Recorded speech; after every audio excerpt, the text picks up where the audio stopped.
ગુર્જર ક્ષત્રિય કડિયા સમાજ લીલિયા મોટા ખાતે આયોજિત પરમ પૂજ્ય શ્યામજી બાપુની 42મી પુણ્યતિથિ મહોત્સવ નિમિત્તે ભવ્ય શોભાયાત્રાનું આયોજન કરવામાં આવ્યું।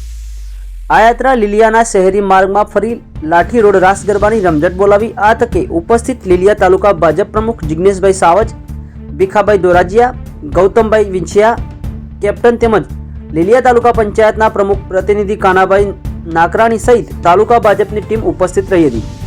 આ કાર્યક્રમ ભવ્ય શોભાયાત્રા લીલિયા શહેરના માર્ગમાં ફરી અને ગુર્જર ક્ષત્રિય સમાજવાડી શામવાડી ખાતે પહોંચી, જ્યાં ઉપસ્થિત મહાનુભાવો, સંતો, મહંતો તેમજ મહેમાનોનું શાલ ઉડાડીને સન્માન પણ કરવામાં આવ્યું હતું, જેમાં ઉપસ્થિત સમાજના આગેવાનો, સંતો, મહંતોને શાલ ઉડાડી સન્માનિત કરવામાં આવ્યા। ત્યારબાદ કાર્યક્રમમાં ઉપસ્થિત અમરેલી જિલ્લા પંચાયતના શિક્ષણ સમિતિના ચેરમેન વિપુલભાઈ દુધાતે શાલ ઉડાડી સન્માનિત કરવામાં આવ્યા હતા, તેમજ ભીખાભાઈ દોરાજીયા, મનુભાઈ ડાબી, બીસી દામત, કેપ્ટન લીલિયાના સરપંચ જીવનભાઈ વોરા સહિત મહાનુભાવોનું સન્માન કરવામાં આવ્યું।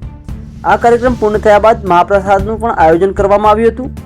સમગ્ર કાર્યક્રમ એકંદરે સફળ રહ્યો હતો। વધુ સમાચાર અને અપડેટ્સ માટે જોતા રહો ઓનલાઈન ટીવી ન્યૂઝ। અનિલ વાળા, અમરેલી।